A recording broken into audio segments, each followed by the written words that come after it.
majority of the committee membership has changed, and all 7 subcommittee chairs are new to their roles as well.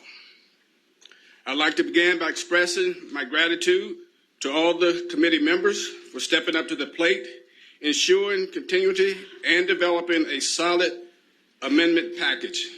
You have worked faithfully, and for this, I am proud. While much has changed, let me say from the start, one key principle remains the same. The Appropriations Committee strives to develop a fiscally responsible and structurally balanced budget to ensure we retain our AAA bond rating. When I became chairman last month, I set out 5 core priorities. Number 1, enhancing our reserves.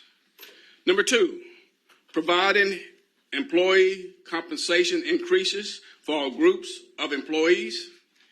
Number 3, ensuring college remains accessible and affordable for Virginia's students.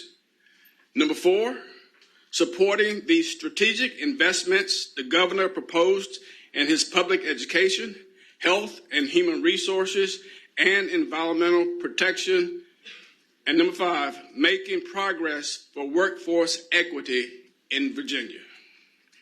I can confidently say that collectively, this committee's amendment package is the most progressive in Virginia's history and makes investments in these key priorities while maintaining fiscal responsibility. We are blessed to start this budget from a stable financial position.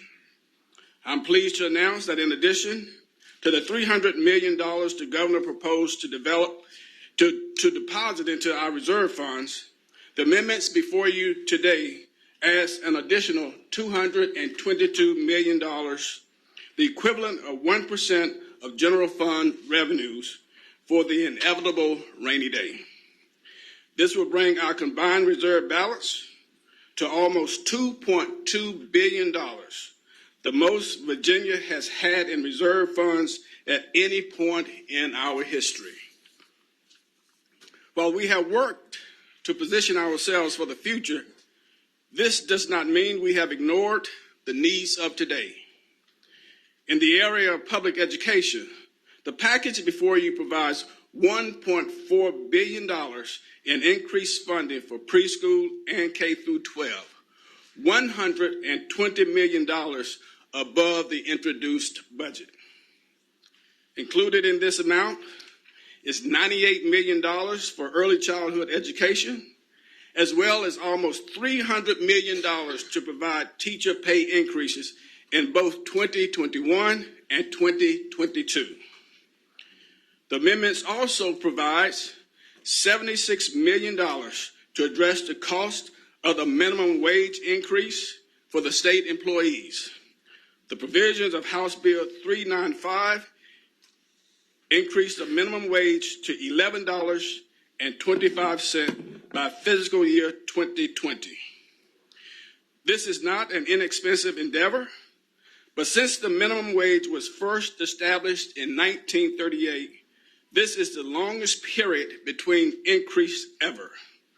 We can and we will do more for our citizens than continue to allow them to work a full-time job but receive only $15,080 over the course of the year.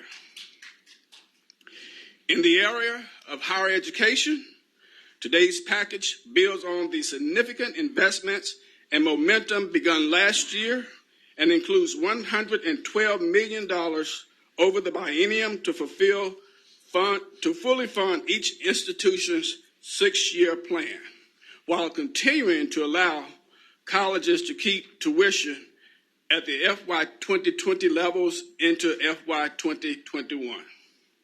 Just as importantly, we also provide supplemental funding to institutions that have experienced historical low levels of funding and student bodies with high financial needs, namely George Mason University, Old Dominion University, and our historically black colleges and universities, Virginia State University and Norfolk State University. Finally, health and human resources remains one of the most critical areas of need in the Commonwealth's budget. I have worked to redirect funding to the HHR subcommittee to ensure continued access to needed health care and disability services.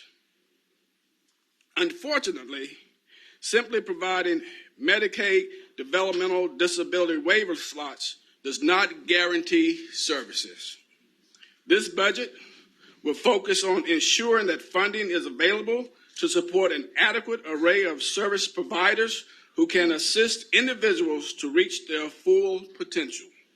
The subcommittee is recommending more than $125 million in rate increases to maintain and build community capacity, and also provides additional resources to continue critical reforms needed in the area of mental health. The committee's spending plan makes investments in areas that have been underfunded for years. It is our responsibility to ensure we are a Virginia that takes care of its citizens when they need help the most, while making investments to protect our children's future. I believe the amendments before you today do this. So as to not steal the thunder from our individual subcommittee reports, I will leave the details to them. We will begin with Delegate Rosalind Tyler, who will present the recommendations of the Compensation and General Government Subcommittee. Thank you very much.